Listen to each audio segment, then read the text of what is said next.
All right, this is a section of the transformations of functions. We're looking at describing functions based on just what do we see? What are the key characteristics that we see in the equation of the function that tell us that it's being either reflected or shifted or maybe stretched or compressed? So this is a reminder, we've already gone through these before, that the vertical shifts happen when you have a function.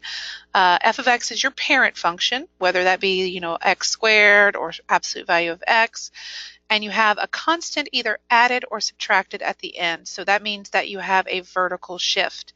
If you have the plus k, the parent function f of x will be shifted up k units, and that will then become the g of x function. If you have a minus, then you know that the parent function is going to be shifted down k units. Remember that anything that happens outside of f of x is happening to the y value of our new function. For the horizontal shifts, notice that this time we have minus h and plus h inside the function. So this is happening inside the parent function. And if you have something happening inside the function, it is going to happen or affect x variable instead of the y variable. And it's always the opposite of what you think. So since this is a minus h, that actually is going to relate to us being shifted to the right h units. So the parent function will be shifted to the right h units. And if you have a plus h, that means that the parent function will be shifted h units to the left. For reflections, we had if you have a -1 or a negative in front of your parent function, then it is going to be reflected across the x-axis. If you have a negative inside your function, so inside the parent function connected to x, then you are going to be reflected across the y-axis. For vertical stretches and compressions, as a reminder, you can have them either inside the parent function or outside. So that depends on whether it's vertical or horizontal. Vertical stretches and compressions, that remember is something to do with the y value, so that's when the a is on the outside. If the a is on the outside, so a coefficient times the parent function, and it is greater than 0, then you're going to be vertically stretched, which makes your graph look narrower in a vertical direction, and that is by a factor of a. If your a in front is between 0 and 1, so it's fractional like 1/3, 2/3, 1/4, then the parent function is going to be compressed or squished by a factor of a. And that would be horizontally. Let me fix that right there. It says compressed horizontally, or I should say, hang on, no, vertically. I'm on the wrong line.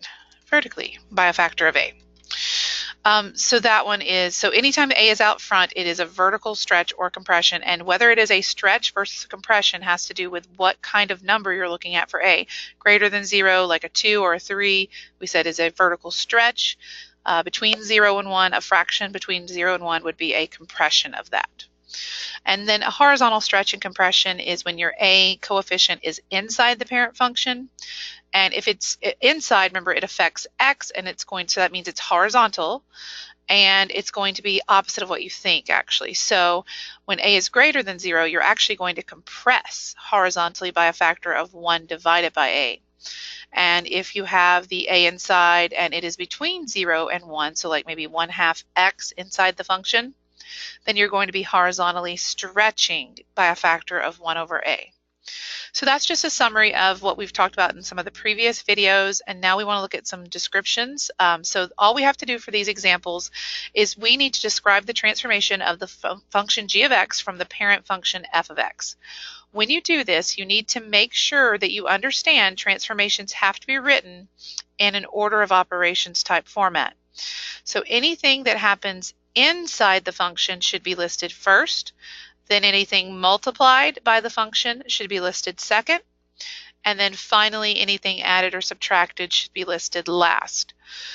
So just make sure you follow the order of operations. The things closest to x inside should be done first, and then you work your way out by order of operations. So multiplication before adding or subtracting.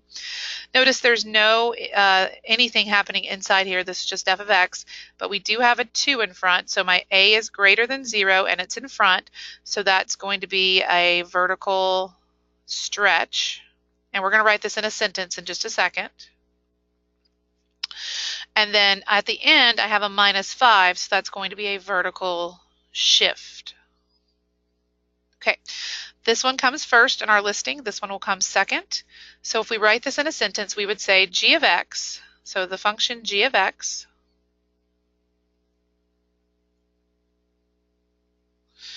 is f of x stretched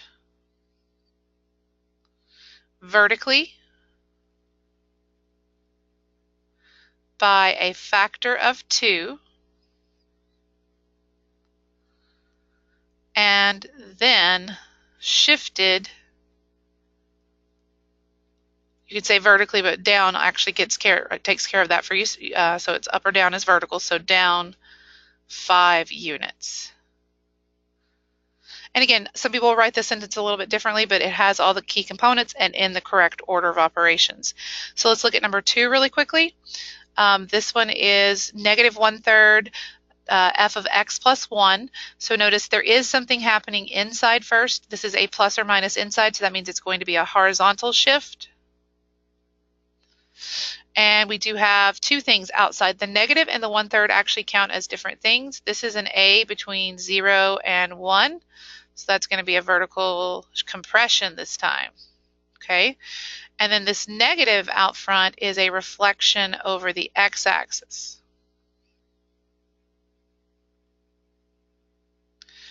So again, you have to list them in order of operations. Closest to x would be the horizontal shift, then this 1/3, and then the reflection.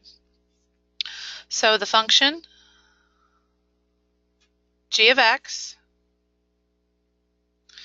is f of x shifted.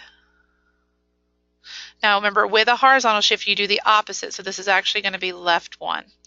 So left 1 unit,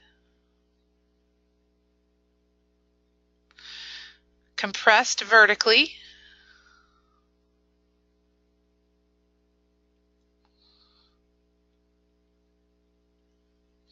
by a factor of 1/3 and reflected over the x-axis.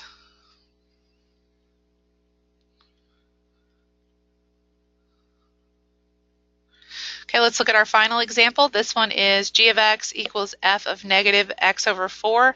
If it helps you, you might want to break that up into a negative times a 1/4 times an x. That's the same thing. This is a 1 on top, so it's negative 1/4 x. So there's actually 2 things happening in here. We have an A that is between 0 and 1, and it is inside. When it's inside, it's opposite of what you think. So this is actually going to be a stretch by, remember, it's anytime it's inside, you do 1 over A, so that's 1 over 1/4. So that actually flips and becomes just 4. And that's going to be horizontally,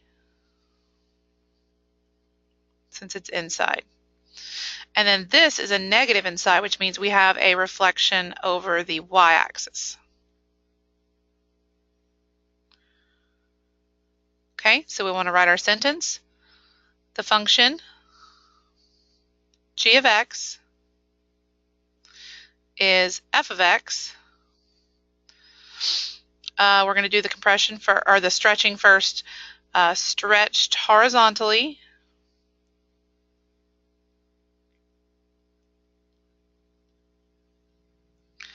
by a factor of 4 and reflected over the y-axis. Okay, this was a really short video, but hopefully this helps you with writing descriptions of transformations of functions from a parent function f of x. And that is the end of the video.